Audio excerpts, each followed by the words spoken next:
Sa isang liblib na sulok kung saan walang tumitingin, isang kakaibang bagay ang sumabog mula sa ilalim ng lupa. Naglabas ito ng sinag ng liwanag na umikot sa syudad at lumipad diretsyo papunta sa isang bahay sa kalahating bahagi ng mundo. Nakaupo ang bida sa mesa habang nag-i-sketch ng kung ano, at ang balita tungkol sa kamakailang pagsabog ay tumutugtog sa kanyang tainga. Ayon sa alamat, noong sinaunang panahon, nang banta ng mga demonyo at espiritu ang pagwasak sa mundo, ang bayani ng kataas-taasang imperial na pormasyon ang naglagay ng selyo sa mga demonyo sa isa pang dimensyon na binabantayan ng dalawang Diyos, na nagbalik ng kapayapaan sa tatlong kaharian, ngunit palihim pa ring nais sumalakay ng mga demonyo. Dahil doon, ang matuwid na bida ay nagpasya na iligtas ang mundo. Ito ang plot ng kwento ng bida, ang manuskritong kakakomplete lang niya at ipinadala sa publisher. Biglang lumitaw ang isang ipo-ipo sa kwartong walang hangin, lumilikha ng sinag ng liwanag sa espasyo, at pagkatapos ay diretsong sinipsip siya nito. Sinundan ng bida ito papunta sa ibang mundo. Sa kanyang kakaibang kasuotan, agad na naunawaan ng bida na nadala siya sa ibang dimensyon. Tinitigan niya ang dugoang pulang araw, kasama ng pagyanig ng lupa habang sumusulpot ang mga puno mula sa ilalim. At sa halip na matakot, tinaas niya ang kanyang mga braso at tumawa. Ang kilos na ito ay matagumpay na nakaakit ng atensyon ng mga halimaw. May isang diretsong tumakbo papunta sa kanya, dahilan para siya ay mabahala. Inakala ng bida na poprotektahan siya ng pagiging main character, pero walang ipinakitang galang ang halimaw. Biglang may asul na liwanag na bumaba mula sa langit, bumabalot sa kalahating tao, kalahating hayop na halimaw. Isang misteryosong figura ang lumitaw at tinalo ang kalaban sa kalahating segundo, ikinagulat ng bida. Hindi lang iyon, puno pa ng mga halimaw ang lugar na hindi pa nalilinis, kaya napilitan ang misteryosong nilalang na muling maging abala sa pakikipaglaban. Hinaplos ng bida ang kanyang baba, iniisip kung ano ang dapat gawin, at napagpasyahang tumakbo. Ayon sa mga trope, walang tutorials para sa mga baguhan. Hindi dapat pabigla-bigla at mas mahalaga ang manatiling buhay. Pagkatapos ay napansin niyang may liwanag na humahabol sa kanya, na nagbago bilang isang espada na perpektong bumagay sa kanyang kamay. Maari kaya itong ang di matinag na kayamanang espada. Itinaas niya ito, pinagmasdan, at muli niyang naakit ang atensyon ng mga halimaw. Tumakbo ang bida para sa kanyang buhay, hindi pa alam kung paano gamitin ang espada bago siyang mapilitang sumabak sa labanan. Hinabol din siya ng taong may asul na buhok at umatake, malinaw na nararamdaman na ang bida ay hindi ordinaryong tao dahil habang hawak ang espada ng demonyong hangin, madali pa rin itong naiiwasan ang kanilang mga atake. Umakyat ang bida sa isang puno, iwinasiwas ng wala sa ayos ang espada, saka biglang nahulog, diretsong bumagsak sa ulo ng isang halimaw. Hinabol ng espada na walang amo ang bida, lumilikha ng pulso na nagpaliwanag sa isang buong bahagi ng langit. Pagmulat niyang muli, wala na ang bida sa duguang pulang larangan ng digmaan. Nakahiga siya ng paikot-ikot sa isang upuan sa bus stop na parang pulubing palaboy, ginising ng isang tagawalis ng kalye nang ang araw ay nasa kalahati na ng kanyang puwitan. Kinusot niya ang kanyang mga mata ng ilang ulit, na pagtatantong panaginip lang pala ang lahat, walang paglalakbay sa dimensyon o paglalakbay sa oras. Habang nadidismaya sa likuran, nakita ng bida ang isang aso na may dalang kung anong gintong bagay sa ulo nito. Parang isang banal na bagay na hindi kabilang sa mundo ng tao. Tumalon siya sa tuwa, hinihinging pumirma ang kabilang panig ng kontrata at makipag-usap para sa isang kasunduan upang iligtas ang mundo. Ang tagawalis ng kalye na hindi kalayuan, nang makita ang tagpong ito, ay agad na kumuha ng litrato para maiuwi bilang ebidensya na ipapakita sa kanyang mga apo. Dinala ng bida pauwi ang gintong bagay. Kinuha niya ang isang supot ng pagkain na binili niya noong nakaraang buwan para sa mga pusang gala at pinakain ito. Hindi pa doon natapos, inilabas pa ng bida ang isang paso para doon makapagbawas ang munting nilalang. Galit na sinipan ng gintong bagay ang lahat. Sinabi nitong si Kiri ito, ang banal na hayop na tagapagbantay, hindi isang alagang hayop. Iniisip nitong malamang ay medyo hangal ang bida, iginiit nitong ganito ang dapat hitsura ng mga banal na hayop. Naglabas ang bida ng isang comics at ipinakita kay Kiri ang mga larawang naroon ng magarang banal na hayop.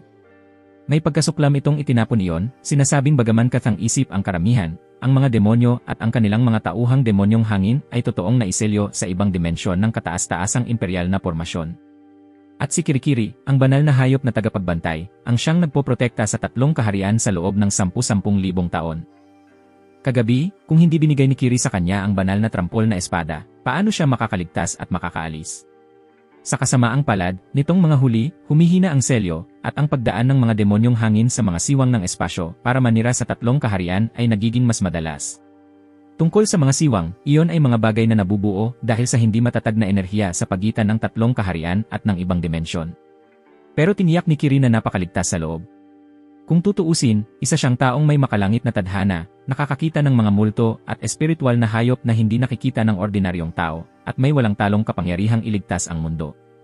Nang marinig niya ang 4 na salita, iligtas ang mundo, kumislap ang kanyang mga mata, sinasabing siya na ang bahala, ang napiling tagapagsolba. Nang tanungin ng bida kung paano haharapin ang mga siwang na dulot ng hindi pantay na miasma sa magkabilang panig, nag-alinlangan si Kiri at hindi sumagot. Sa sandaling iyon, tumunog ang kanyang cellphone. Sa wakas ay nabunyag ang pangalan ng bida. Siya si Infeng Lin, isang taong hindi pa nakakabayad ng renta at pinapagalitan na ng kanyang landlord. Matapos tiyakin na pananatilihin niya ang sikreto ni Kiri, lumabas siya para maghanap ng pera. Walang ideya si Infeng na mula sa sandaling iyon ay nagsimula ng magbilang paatras ang kanyang buhay. May isang set ng mga kondisyon na ginawa na nagbibigay sa mga mambabasa ng 5 minuto lamang para pumayag pero wala siyang alam tungkol dito. Si Young Master Liu Hang, mula sa pamilyang Liu, na kamakailan ay pinag-uusapan online bilang investor sa sumabog na lugar ng Lumang Labi, ay nakaupo sa kanyang supercar, papabilis na tinatahak ang daan papunta roon para maghanap ng bakas. Lumabas na isa rin pala siyang isa sa mga tagapuksa ng demonyong hangin. Pagkatapos malaman na ang kumuha ng kanyang dapat na huli kahapon ay isang baguhan, sobrang nagalit siya. Samantala, nakasakay si Infeng sa pampublikong electric bike papunta sa trabaho nang makatagpo siya ng isa pang espiritual na hayop, dahilan upang bigla siyang preno nang hindi pansin si Kiri na nasa ulo niya. Naitapon ito, bumagsak na nakadapa, at galit na bumalik para pagalitan siya. Lumabas na marami palang espiritual na hayop sa lugar na tinitirhan ni Infeng, pero hindi tulad ng kanyang makapangyarihang banal na hayop, ang mga iyon ay tinatawag na bubbles at mas hindi ganoon katalino. Walang ideya ang bida na sumasabog siya sa mga forum para sa mga taong tumawid ng dimensyon dahil sa pagpatay niya ng boss noong isang araw sa pangalang Sword Knight. Habang naglalakad siya sa kalye, aksidente niyang nasalo ang isang babaeng muntik ng matumba, isang taong kabilang din sa grupo ng time travel. Biglang nakita ni Infeng ang 2 banal na hayop na tumatawid sa daan at agad niyang binitawan ang babae sa kanyang mga bisig, sabay takbo sa gitna ng kalsada para iligtas ang 2 munting nilalang. Sinasayang ang buong lakas niya sa pagharang sa mga sasakyan para lang mapagtanto na hindi pala sila kayang saktan ng mga bagay sa mundong ito. Masasayang lang ang hininga ng mga nagdaraan kung hindi nila siya mumurahin. Pagkatapos noon, kumalat siyang muli sa grupo, pero hindi bilang cool na Sword Knight, kundi bilang isang hangal na hindi nagbasa ng mga patakaran ng 3 kaharian at mukhang may problema sa pag-isip. Makalipas ang kaunti, nagpadala ang Mingshan Mental Hospital ng doktor para ayusin ang sitwasyon. Nagpasya ang mga tao sa grupo na huwag pansinin hanggang sa lumitaw ang isang notification at tumambad sa kanila ang imahe ni Infeng. Hindi ka panipaniwala, siya nga ang Sword Knight na pinag-uusapan ng lahat. Dinala si Infeng sa mga otoridad para hatulan ayon sa 2 tuntunin na para sa mga taong may makalangit na tadhana, hindi sila dapat manakit ng ordinaryong tao. Ang 3 tuntunin, huwag ibunyag ang iyong pagkakakilanlan sa ordinaryong tao. Ang 11 tuntunin, huwag magdulot ng kaguluhan dahil sa ibang dahilan o dahil sa force majeure. Wala pang kalahating araw bilang isang taong may makalangit na tadhana, nalabag na ni Infeng Lin ang halos kalahati ng rulebook. Kinailangan ni Infeng Lin na kunin ang kanyang cellphone para tingnan ang iligal na na-install na API sa kanyang device na hindi niya alam ang mga tuntunin. Dahil unang paglabag niya ito, nagbigay lamang ang mga otoridad ng babala at multa. Nang tingnan ng mga opisyal ang kanyang profile at madiskubre na si Kiri ang kanyang banal na hayop na tagapagbantay, nanlaki ang kanilang mga mata sa gulat. Tulad ni Kiri, nanginig din ito habang hinihintay ang suspended sentence. Nagtinginan ang grupo ng mga opisyal at pinigil ang kanilang tawa habang umaalis. Unang pagkikita kaya hindi alam kung ano ang sasabihin, basta galingan nyo. Pagkasabi nito, umalis ang 3 at nang hindi na sila nakikita, hindi na nila napigilang tumawa ng malakas. Umabot ang tunog sa dulo ng pasilyo. Mayroon siyang bubble na ang pangalan ay Guardian Divine Beast Kiri, isang pangalang sobrang nakakatawa na parang nakakamatay. Narinig iyon lahat ni Infeng pero hindi siya nagalit, sa halip ay gusto pa niyang asarin si Kiri. Oh, kita mo? Sabi rin nila na mukha kang bubble. Galit na tumalon si Kiri at hinablot ang kwelyo niya, sinasabing sinabi na nitong huwag ibunyag ang pagkakakilanlan nito. Pagkatapos noon, itinapon siya palabas, nakatayo sa harap ng asul na liwanag sa espasyo, at agad siyang hinila papasok, at nakita ang sarili sa sinaunang lugar na parang mula pa noong 1700s. Pero hindi ito time travel game kundi isang misyon para iligtas ang 3 kaharian. Napansin ni Infeng ang isang lugar na lumalabas sa mga libro, ang Southern Jambudvipa Realm. Ayon sa alamat, noong sinaunang panahon, ang 3 kaharian at 4 na kontinente Eastern Xiangshen, Southern Jambudvipa, Western New Xia, at Northern Julu, pati na rin ang Mingshan City, ay pawang bahagi ng Southern Jambudvipa Realm. Bilang comic book author, itinuturing niyang basic knowledge ang mga yon. Naglakad-lakad si Infant ng pilyo, mukhang isang taong may sakit. Tinitingnan siya ng pahiga-higa ng lahat hanggang sa malaman nilang siya ang knight na nakapatay sa boss mula sa rift at saka sila nagsiksikan sa paligid niya. Ang gumawa ng pangalan sa unang araw pa lang niya rito ay talagang kahanga-hanga. Nakatayo si Infant sa ilalim ng Destiny Jade na sinasabing ugat ng mga may makalangit na tadhana na tumutukoy sa lakas ng pakikibaka ng mga may makalangit na tadhana. Ang screen na ito ay para subukan ang lakas ng Destiny Jade ng isang tao. Kung ang Destiny Jade mo ay masyadong mahina para makapasa, hindi mo dapat pabigla-biglang pasukin ang Time Rift at mamatay ng walang kabuluhan. Iyan ang sinabi ng babaeng may rosas na buhok. Nauuna siya kay Yinfen ng ilang taon sa pagliligtas sa 3 kaharian, dagdag niya. Ang mga makakadaan sa screen ay makikita ang lakas ng kanilang Destiny Jade sa gitna ng 5 matinding liwanag, ginto, lila, asul, at berde. Ang pinakamahusay na nakarating sa tuktok ng kapangyarihan ng Golden Perfection Screen hanggang ngayon ay si Bone Spirit lamang na nakamit ang tagumpay na iyon. Sabik na hiniling ni Infant na subukan ang kanyang lakas, pero pinigilan siya ni Kiri. Binitiwan lamang siya ni Jeru nang marinig ang iba na nangaasar sa kanya. Sa isang pagsabog ng matinding damdamin, tumalon si Infant sa screen. Ngunit dahil mahina pa ang kanyang lakas, hindi niya natagalan ang puwersa at diretsong nabangga ang kanyang mukha sa bato, saka bumulong pababa. Akala niya ito ay isang bagay na kahanga-hanga, pero lumalabas na mababa lamang ang level ng Destiny Jade. Nagtawanan ang karamihan na parang hindi makontento sa pagtawa, at unti-unti nang humina ang interes nila sa palabas. Naniniwala si Infant na siya ay pinili ng langit, kaya hindi pa niya dapat natutuklasan ang lahat ng kanyang kakayahan. Inilabas niya ang kanyang espada at iwinasiwas ito ng walang ayos sa hangin. Sa isang paraan, ang sinag na lumabas mula sa espada ay nagdulot ng bitak sa Golden Perfection Screen, halos sumabog ito. Pagkatapos noon, isang taong nagngangalang Tadan ang tumalon sa plataporma, harapan kay Infant. Alam niyang siya ang nakagulo, inilapag niya ang kanyang espada, at malapit nang makipag-usap nang hinawakan siya ng kabilang panig sa balikat sa 1 kilos. Matagal na mula nang huli niyang makita ang isang tao na kayang sirain ang screen si Tadan. Hindi niya napansin ang itim na usok na palihim na pumasok sa espada na kanyang nahulog. Lumapit si Tadan para kunin ang kanyang espada. At nang hindi hinihintay ang pahintulot ni Infant, agad siyang inilagay sa squad ng mga tagapuksa ng halimaw. Ang isang bihirang kayamanang espada tulad nito ay dapat maligo sa dugo ng mga beastmen, hindi sayangin ang ganoong mahalagang bagay. Binigyan siya nito ng card, opisyal na ginagawa siyang Wayne Demon Slayer. Sa ibang lugar, sa Minshan Museum, nanginginig ang mga nakakatakot na artipakto. Isang sinaunang espada ang misteryosong nawala at nagkaroon ng pagsabog na hindi alam ang sanhi. Sa labas, nag-ikot si Infant sa mga basurahan, narinig niyang sinasabi ng mga tao na may nakitang masama mula sa sinaunang lungsod, kaya walang pag-aatubili siyang hinalungkat ang basura. Ang pagpatay sa mga demonyong hangin ay pwedeng hintayin, ang anumang hindi pa nagagawa ay tiyak na plano ng langit. Narinig din niya na ang mga labi ng Minchen University ay na-excavate 3 buwan na ang nakalipas, pero ang mga kakaibang pangyayari ay naiulat lamang 1 buwan na ang nakararaan. Noong panahong iyon, tila nakakuha siya ng isang sinaunang espada mula sa lupa, at nagkataon na sa 2 archaeological sites sa Minchen ay may nawala ring katulad na bagay. Matapos mawala ang kayamanang espada na ito, tumigil ang panginginig ng mga naka-exhibit na artipakto. Mahihinuha ni Infant ang sagot. Ayon sa kanyang hula, may kaugnayan ang 2 pangyayari sa Minxin University at ang nawawalang espada. Walang ideya si Infant na ang pagsabog noong isang araw ay dulot pala ng maliit na bagay na kasing laki ng kamao na naglalakad sa tabi niya. Pinunasan ni Kiri ang pawis na dumadaloy na parang ilog. Sa kabutihang palad, iyon lamang ang kaya niyang mahinuha. Determinado si Infant na hanapin ang espada upang mailantad ang lahat sa liwanag. Samantala, ang espada na kanilang hinahanap ay muling ibinabalik sa orihinal na anyo.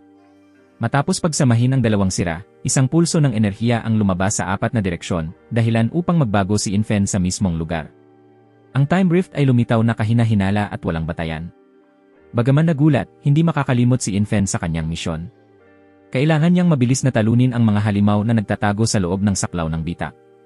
Nakita niya ang isang palihim na sulyap mula sa likod ng isang palumpong na lumabas na maliit na alimango lamang. Ipinasok niya ito sa isang palayok na may takip. At tiyak na hindi ito makakatakas. Inisip ni Infant na ito ay nakakatawa, parang biro, pero sa susunod na sandali, ang alimango na kanyang minura ay lumaki ng 10,000 beses. Lumalaking sukat na kinailangan pang makipagbuno ni Infant para labanan. Sa mahalagang sandali, isang puwersang wagas ang pumatid ng krus na naputol ang kalahati ng kuko ng halimaw. Inakala ni Infant na dahil iyon sa kanyang talento at pagiging pinili ng langit. Kaya muling nagkaroon siya ng tapang at hinabol ang halimaw, hinihingi ang buhay nito. Nagulat din si Kiri. Kahit siya, hindi alam na ganoon pala kalakas ang kayamanang espada nito. Parang naposesyon ng alimango, biglang bumalik upang umatake pabalik ng hindi inaasahan. Nakahiga si Yin Fen sa lupa, walang kakayahang tumugon sa matinding pagbabago ng sitwasyon. Nang mapasok siya sa pagitan ng mga kuko ng alimango, na para bang malapit nang makaharap ang kanyang tadhana, dumating ang isang babaeng may cool na motorsiklo, ipinakita ang eksena ng kagandahan habang inililigtas ang bayani. Si Kiri, na nakaupo lamang, ay nabangga rin ng hangin, tumilapon at nabangga ang ulo sa puno na nagdulot ng bukol. Kung hindi nasira ang banal na kapangyarihan ni Kiri, na nangangailangan lamang ng sakripisyo ng spirit formations para maayos ang selyo, matagal nang natapos kay Yin Fen. Hindi na hiniintay ang mga sumpang demonyong hangin, nagmuni-muni si Kiri tungkol sa kanilang unang pagkikita. Naalala ni Kiri kung paano niya sinadyang hilahin si Yin Fen sa rift, ibinigay ang kayamanang espada, at pinaputok ang itim na enerhiya sa espada sa plataporma. Halos mamatay sa galit si Kiri. Bilang isang guardian divine beast, anong karapatan nito na sumama sa isang tao na walang nagagawa sa buhay na ganito? Biglang lumabas si Yin Fen at sinabi kay Kiri na ayaw na niyang pumatay ng mga demonyong hangin para protektahan ang tatlong kaharian. Matapos ang lahat ng kanyang pagmamalaki, nauwi lang sa takot sa kamatayan. Akala ba niya na mawawala ang kanyang buhay doon? Hindi na, pinili man ng langit o hindi. Walang mas mahalaga kaysa sa kanyang buhay. Kung kaya ng langit, dapat ibigay sa kanya ang 1 bilyon. Kung hindi, ayusin ang espada. Biro pero seryoso, sa isang paraan, totoong naibalik ang espada parang bago. Nangako si Kiri sa kanyang dangal na wala itong kinalaman sa pangyayaring ito. Hindi ganoon kalakas ang kanyang kapangyarihan. Naalala ni Kiri ang asul na liwanag kanina, kung hindi yon green ray, ano pa ito? Samantala, sa pamilya Lu, natanggap din ni Young Master Lu Hang ang balita na ang enerhiya ng espada ay mas nakakatakot kaysa sa inaasahan. Hindi mali ang hula ng kanyang lolo. Ang pagbagsak ng sinaunang lungsod ng Jianin sa lupa sa loob lamang ng isang gabi ay maaaring hindi katang-isip. Sa ilalim ng mga labi, malamang na may nakatagong lihim na makakagalaw sa buong mundo. Kakaiba, nawala ang nahulog na espada at hindi alam ang kinaroroonan nito. Ikinuwento ni Kiri kay Yin Fen kung gaano kakilakilabot ang pag-restore ng kayamanang espada. Ang trampalo ay espiritual na enerhiya at walang ordinaryong tao ang kayang ibalik ang trampalo. Hinulaan Yin Fen na pinalad siya ng langit at naayos ito, tama man o mali, hindi mahalaga. Ang mahalaga ay paniniwala kahit na hindi pa natutukoy ang suspect. Sa insidenteng ito, muling naibalik ni Yin Fen ang kanyang pananampalataya sa buhay, kinuha ang kanyang espada at determinado na lumaban hanggang wakas. Si Liu naman ay huminto na sa pag-excavate ng mga labi at nakatuon sa paghahanap ng sanhi ng pagsabog. Sa bahay, naroon din ang isang young master na ikinulong ng luma niyang master dahil sa palihim na pagsasagawa ng eksperimento na nagdulot ng kaguluhan sa Mingxin University. Hindi sinasadyang naging paksa muli si Yin Fen sa grupo. Hindi makapaniwala ang mga tao na nakipagsanib puwersa si Bone Spirit sa gabi para puksain ang mga halimaw kahapon, kaya hindi nakapagtataka kung gaano sila kalakas. Kumukumpleto si Kiri ng huling proseso ng kanyang digestive system, lihim itong tinakpan ng lupa para itago kay Yin Fen, at aksidente man o sadyang, ang tambak ng lupa ay bumagsak at tumama sa mukha ng young master ng pamilya Lu. Ang taong kakalipat lang ngayon, at si Butler Meng ay kinailangan pang tulungan ang young master na patuyuin ang kanyang buhok upang maibalik ang malinis at maayos na anyo. Tinanong niya kung bakit, sa napakaraming target, pinili lang niya ang bagong knight na makipagtulungan. Sumagot si Liu Hang na naramdaman niyang malakas ang taong ito, pero mahina at maliit, mahirap maintindihan. Dapat nilang subukang pumatay ng ilang demonyong hangin ng magkasama upang masukat ang kanyang lakas. Para makabuo ng pangmatagalang pakikipagsosyo sa isang young master, hindi sapat ang lakas lamang. Mahalaga rin ang karakter. Kumpara sa ilang walang batayang chismis, mas gusto niyang magtiwala sa nakikita niya. Tumulog ang doorbell, si Yin Fen yon, na nais batiin ang kanyang mga kapitbahay. Ang eksena sa loob kumpara sa pasilyong natabunan ng alikabok sa labas ay parang dalawang magkaibang mundo. Naalala pa rin niya na si Lu Hang ang taong tumulong sa kanya na itaboy ang halimaw na may ulo ng kambing. Dahil dito, itinulak ni Yin Fen ang paso na naglalaman ng premium na produkto ni Kiri sa mga kamay ni Lu Hang bilang housewarming gift. Tiningnan ito ni Lu Hang nang may paghamak sa kalahating mata, at kinailangan ng butler na mabilis na tulungan ang young master na makaligtas sa delikadong sitwasyon. Patuloy pa ring tinapik ni Yin Fen ang balikat ng kabilang panig, na para bang matalik na silang magkaibigan sa loob ng 20 taon. Hindi matiis ni Yin Fen na manatiling nakaupo, hinahawakan niya ang lahat ng nasa silid gamit ang kanyang mga kamay at paa, at nagawa pa niyang buksan ang isang nakatagong mekanismo na naglantad ng kumikislap na mga kristal. Sinabi ni Liu Hang na ang mga bagay na ito ay nakolekta mula sa iba't ibang merchant associations sa Southern Jambadvipa Street, hindi mahirap hanapin. Nang papalapit na si Infan na hawakan ang iba pang bagay, pinigilan siya ni Liu Hang. Direktang inilabas niya ang isang 3-star wine demon spirit core para makita ni Infan. Sa tuwing may namamatay na wine demon, isa sa mga ito ang nahuhulog. Noong araw na yon, matapos patayin ang halimaw na may ulo ng kambing, tumakas si Infan, kaya napanatili niya ito. Ngayon, ibinabalik na niya ito sa may-ari. Ang matandang butler, natatakot na masayang lang ito, ay sinabi kay Infan na ang presyo ng isa sa mga ito ay pwedeng bumili ng buong set ng enhancement stones tulad ng kay Liu Hang. Ang mabubuting magkakapatid ay naghahati sa biyaya. Ang pagpatay sa halimaw na may ulo ng kambing ay may kontribusyon din ni Liu Hang, kaya dapat itong hatiin. Kahit tumanggi si Liu Hang, iginiit ni Infan na hilahin siya. Magkasama silang pumasok sa 3 kaharian, at ang kaganapang yumanig sa lupa ay direktang nagdulot ng pagyelo sa lahat. Si Liu Hang, kilala bilang Night Marquis, ay humahawak sa kamay ng ibang tao sa gitna ng kalsada. Ito ay balitang kayang ikagulat ng sinumang baka. Ang malamig at mapagmataas na Night Marquis ng buong Southern Jambadvipa region ay hindi kailanman tumingin sa sinuman maliban kay Bone Spirit. Ngunit ngayon, ganito ang kanyang kilos, tiyak may nakatagong kwento.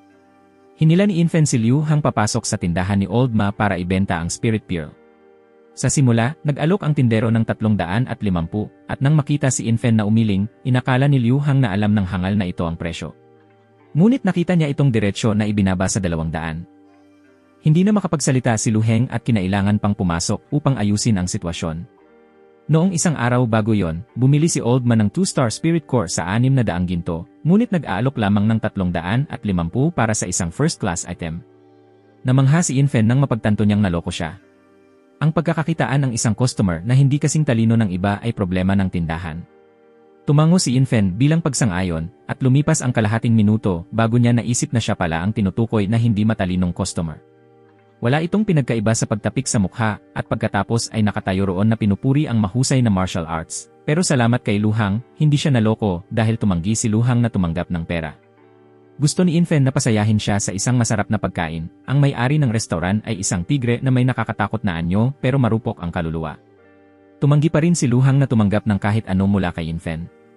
Higit pa rito, ang nakitang paraan ng pagkain ay hindi siya nagutom sa lahat, kaya kinain ni Infan ang parehong mangkok ng noodles mag-isa. Biglang narinig nila ang ingay. Ang may-ari ng restoran ay inaabala ng isang customer. Matapos matumba ang isang mangkok ng noodles, handa na rin sanang saktan ng customer ang banal na hayop ng may-ari. Walang balak si Infan na manood lamang habang inaapi ang isang inosenteng nilalang, kaya siya ay lumapit upang tumulong. Dito, pantay ang lahat ng nilalang. Nakita ang kilos na ito, bahagyang gumalaw ang mga mata ni Liu Hang, na parang kusang likas na naglinis ng pwesto sa kanyang puso para ilagay ang taong ito, ngunit nang mapagtanto niyang masyadong matapang ang kanyang titig, tumingala siya sa ibang direksyon. Nang mapagtanto ng pasaway na ang tahimik ngunit galit na tao ay si Night Marquis, agad niyang itinago ang kanyang buntot sa pagitan ng mga binti, gamit ang pinakamahusay na estratehiya upang iligtas ang sarili sa pamamagitan ng mabilis na pagtakas. Hindi nakarinig ng anumang paghingi ng tawad si Infan, nagalit siya ngunit tanging pagmumura lamang ang kanyang magagawa habang tumatakbo ang pasaway.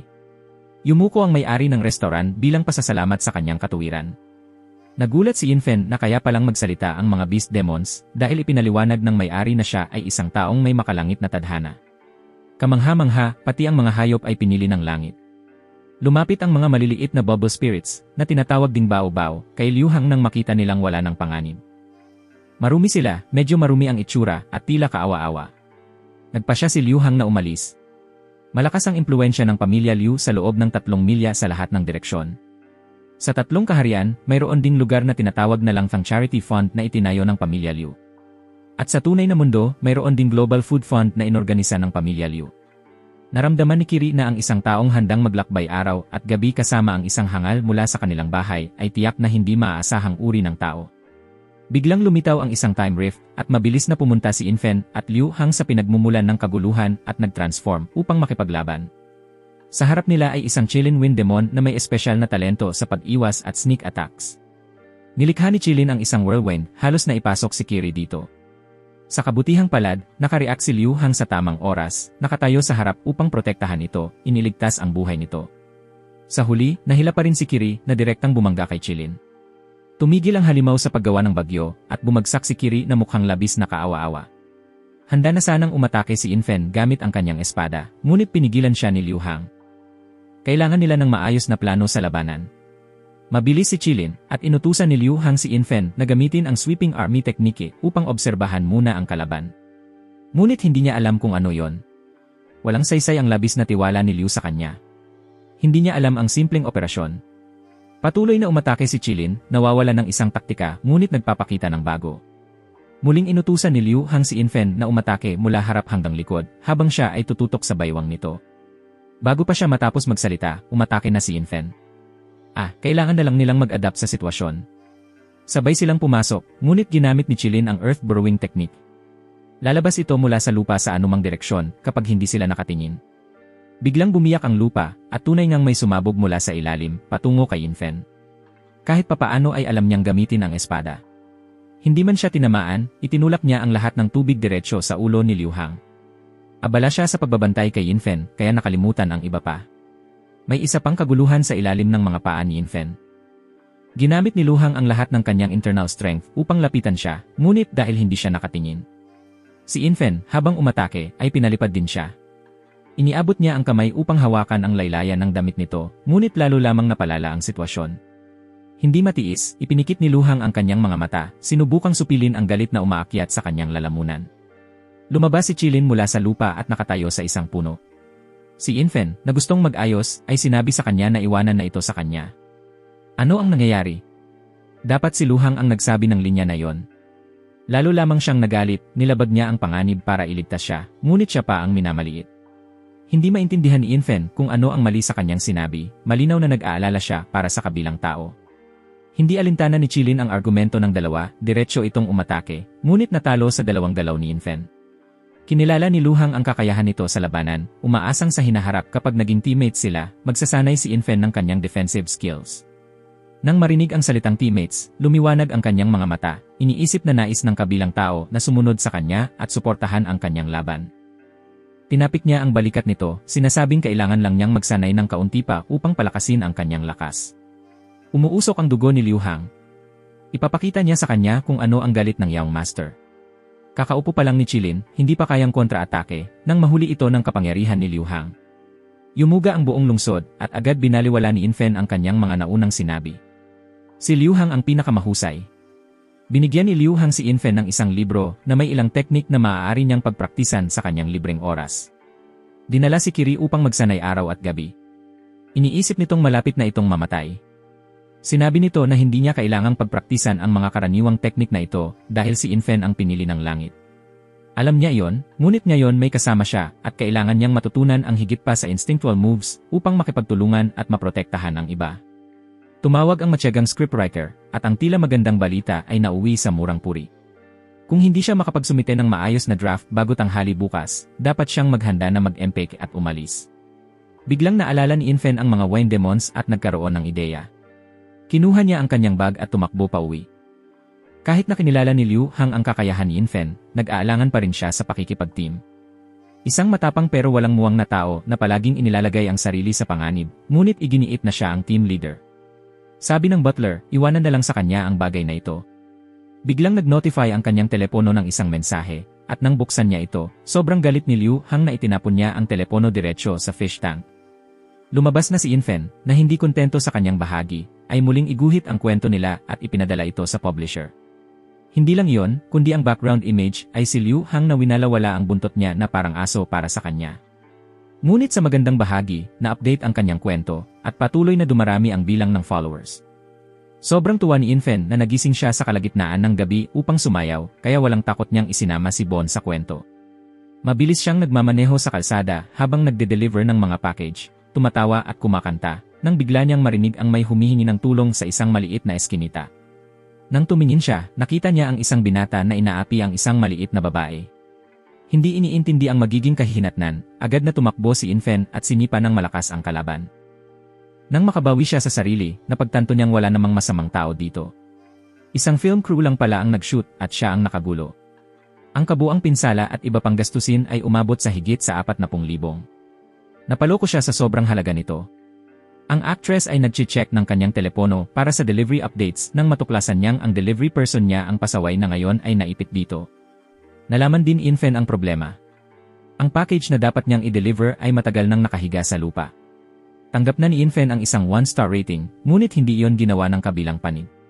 Kinuha lang ni Actress Mokin ang package at kinain ito na parang wala lang nangyari at mabait pa siyang inimbitahan na kumain kasama siya.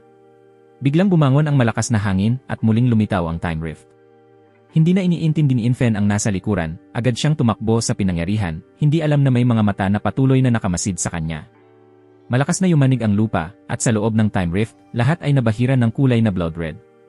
Iwinang ni Infant ang kanyang espada, na may layuning gamitin ang sweeping army technique upang turuan ang halimaw ng leksyon. Ngunit nahulaan na siya nito. Matapos ang isang hininga na amoy 10 litro ng fermented na patis sa loob ng bibig nito, nang hindi nakatingin si Infant, sinalubong siya mula sa likuran.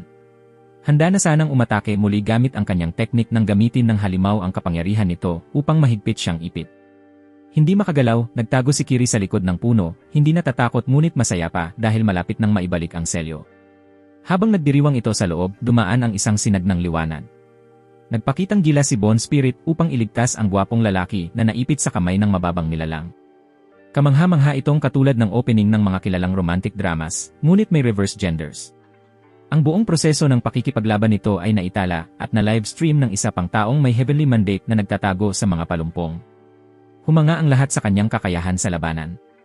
Gayunpaman, tunay na kakaiba ang Wayne Demon na ito.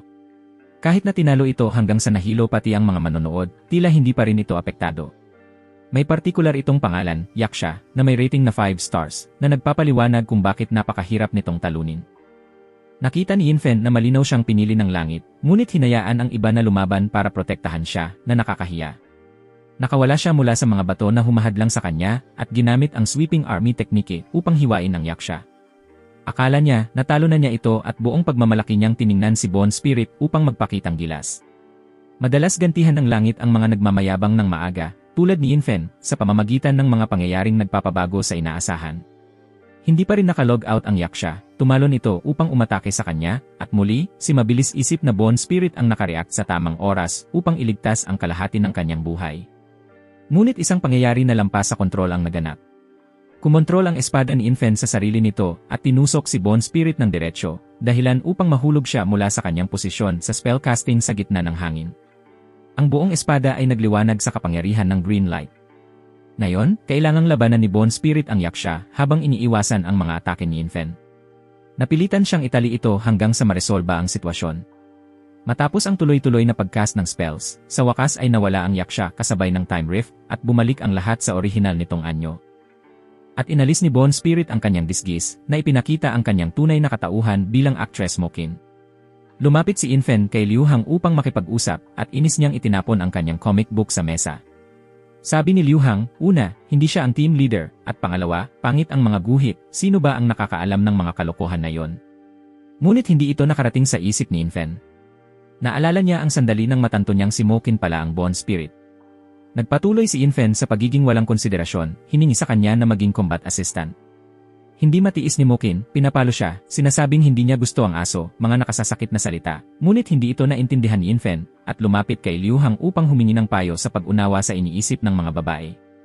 Ang galing mo, tiyak marami kang babae sa paligid mo, sabi niya, na may anyo ng tuta na winalawala ang buntot, nakikiusap sa kanyang master, na hindi matanggihan ni Liu Hang. Ang pag-akit ng babae ay nangangailangan ng kasanayan. Ang pinakamahalaga ay tapang at makapalang balat. Ang una niyang kailangang gawin ay kilalanin ang sarili at kilalanin ang iba. Masunurin, sinimulan ni Infant na alamin ang schedule ni Mokin. Pagkatapos, lumitaw siya sa film set, sinusundan siya tulad ng isang baliw na fan sa isang idolo. Pagkatapos, gamit ang sinseridad upang mapasaya siya, binigyan niya siya ng mga bulaklak ayon sa utos ni Liu Hang na nauwi sa kanyang pagkadrag palabas ng security at pagturing sa kanya bilang isang tanga. Ngunit sa gabay ni Master Liu Hang, hindi basta-basta nagpahinga si Infant. Sabi niya, kapag mas marami kang kabiguan, mas lalo kang nagpapatuloy. Hindi sumuko kapag nahaharap sa kahirapan, ganun mo aanihin ang matatamis na bunga. Mula noon, araw-araw inaatake ni Infant si Mokin gamit ang mga bulaklak. Isang araw, nakita niya ito sa isang scooter at sinundan hanggang sa isang ampunan. Nakita niya si Mokin na naglalaro kasama ang mga bata. Pinaalala sa kanya ng eksena ang kanyang nakaraan kasama ang kanyang ama. Gusto ng mga bata na marinig si Mokin kumanta at mahinahon niyang itinaas ang kanyang boses upang kantahin sila. Sa sandaling umalingaw ang kanyang boses sa pag-awit, agad itong pinagsisihan ng lahat. Mas nakakainis ito kaysa sa alarm clock ng 6:30 ng umaga ng linggo. Nagsalita ang mga kapitbahay na dumaraan tungkol kay Mokin. Dito niya nalaman na lumaki siya sa ampunan at, kahit na na-adopt na ilang taon na ang nakalipas, patuloy pa rin siyang bumabalik upang tumulong sa napakaraming bata. Sa pinakamahina nitong sandali, nakipag-chat si Infant ng sandali, at pagkatapos ay inimbitahan siya na maging kanyang partner, maging kanyang assistant, at lumaban laban sa mga wine demon ng magkasama. Siya ang nakapagsama ng sapat na swerte at lakas. Si Mokin ay nabulabog at sumakit ang ulo. Halos ibigay na lang niya ang sipa sa lalaking ito. Isang bata ang tumakbo upang sabihin na may isa pang bata na lang nahulog. Nang makita ito, agad tinulungan ni Infant dalhin ang bata sa infirmary, hindi napansin na sa likuran niya, ang pinto ay direktang tumama sa ilong ni Mokin. Hindi doon nagtapos, voluntaryo siyang humawak ng mga gamit ni Mokin habang siya ay nag-hammer, ngunit sa kabalintunaan, nagawa niyang tamaan ng hammer ang sariling kamay. Tunay, dapat lumayo sa lalaking ito. Hindi siya sumuko, sinundan pa rin niya si Mokin gamit ang kanyang electric bicycle. Nang huminto si Mokin, na may layuning mag-usap ng maayos, nawalan ng preno si Infant at bumangga ng diretsyo sa kanya. Ang paboritong scooter ni Mokin ay nagkalat ang mga piyesa sa bawat sulok, habang si Infant ay dinala sa ospital. Hindi bababasa sa panahon ng kanyang paggaling, hindi na siya maistorbo ni Mokin. Lumipat ang eksena sa ibang lugar, kung saan isang batang lalaki ang umiinom at nagpapasya na turuan si Infant ng leksyon. Noong gabing iyon sa Central Nervous Hospital, sa kanyang kamalasan, aksidenteng natapunan siya ng tubig ng isang dumadaan na kotse, at pagkatapos ay nakatanggap ng tawag sa telepono na nagpapaalam na lampas na siya sa deadline ng kanyang multa. Ang 200 yuan na multa na ipinataw sa kanya kamakailan ng mga opisyal dahil sa paglabag sa batas. Ngayon, pasanin Infant ang napakalaking utang. Mula sa gastos ng pagkukumpuni ng scooter ni Mokin hanggang sa kompensasyon para sa film crew, lahat ay malalaking numero.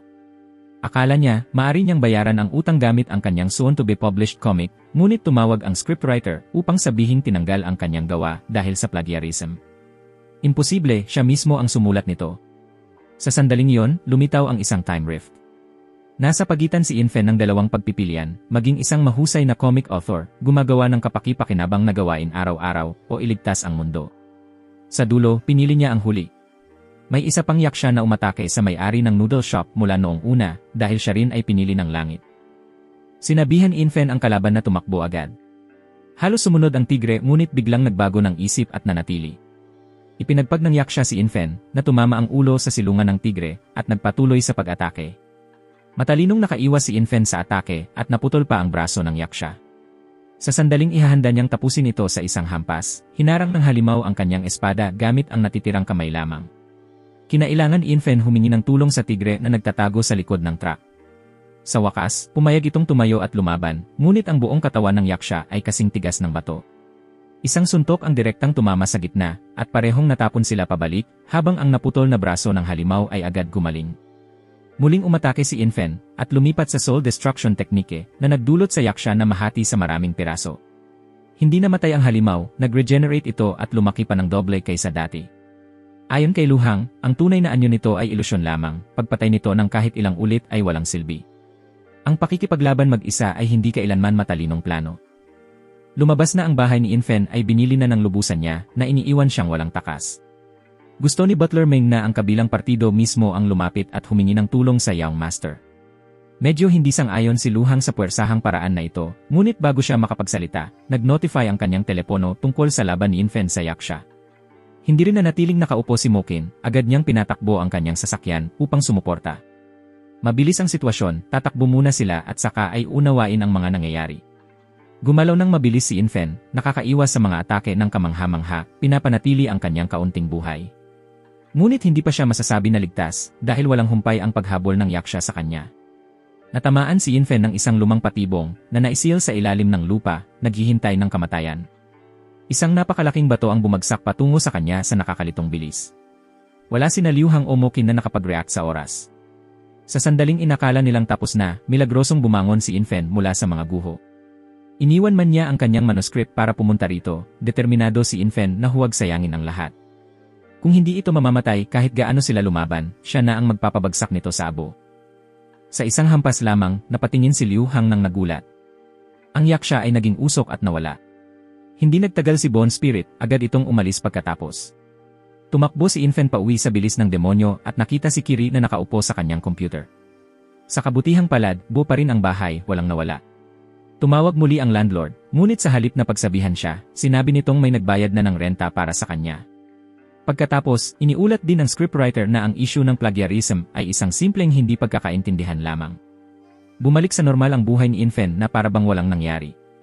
Ang pinakabagong ranggo ng 4 na rehiyon ay ipinadala sa kanyang makina sa dahilan na pambayad sa multa. Nasa ika-10 pwesto si Bond Spirit at ang isang bagong dating tulad niya ay nakapagtala sa ika-49 na pwesto. Ang yaksya na kahit si Bond Spirit ay hindi kayang patayin ay tuluyang natalo sa kanya. Sa chat group, si Tigerhead lamang ang tumindig para sa kanya habang ang iba ay nagsabing swerte lamang si Infant. Si Liu Hang naman, tila nagkaroon ng ibang pananaw kay Infant. Ang medyo matapang na estilo ng pakikipaglaban na yon ay talagang kahanga-hanga. Sinabi ni Liu Hang, "Old butler, huwag ka nang makialam sa aking mga bagay. Nabayaran ko na ang kanyang renta, maaari siyang manatili sa bahay." Ang spirit core ng 5 star na yaksha ay sapat na para mabayaran niya ang multa. Tungkol naman sa issue ng plagiarism at pagpapaalis, ako na ang humawak.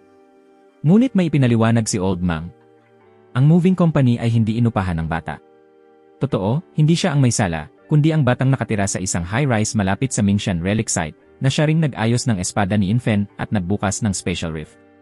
Naghagis siya ng smoke bomb sa bahay ni Infant, na naging dahilan para mawalan ng malay si Infant at si Kiri, at pagkatapos ay pumasok ng palihim kinabukasan. Masayang tinikman ni Infant at Kiri ang mga pastry na ipinadala ni Tigerhead.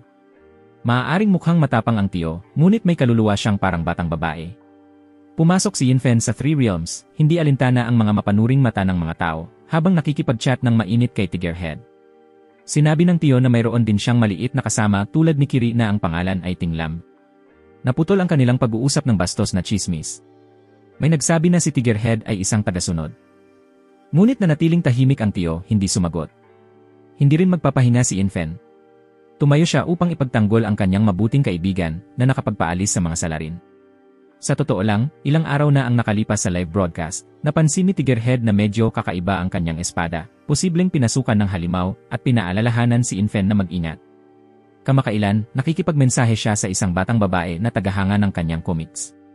Kahit ilang beses nang tinanggihan ang kanyang paanyaya na magkita, natagpuan pa rin ni Infant na kawili-wili ang batang ito.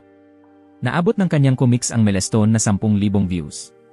Dinala niya ang magandang balitang ito kay Tigerhead, iniimbitahan siya sa isang pagkain, ngunit narinig din ang agarang balita na nawala si Tinglam. Nagmadaling pumunta upang maghanap at aksidenteng nabangga ang isang batang babae. Nakita ni Infant ang isang pamilyar na anyo at inisip na ito ay si Tigerhead na nagbago ang anyo. Ngunit bakit ang baabaw na mukhang si Kiri, na binanggit ng tiyo, ay naging isang aso? May tumawag mula sa likuran, at doon niya napagtanto na ang maliit at kaakit-akit na batang babae na mukhang lolita ay si Tigerhead sa kanyang nabagong anyo.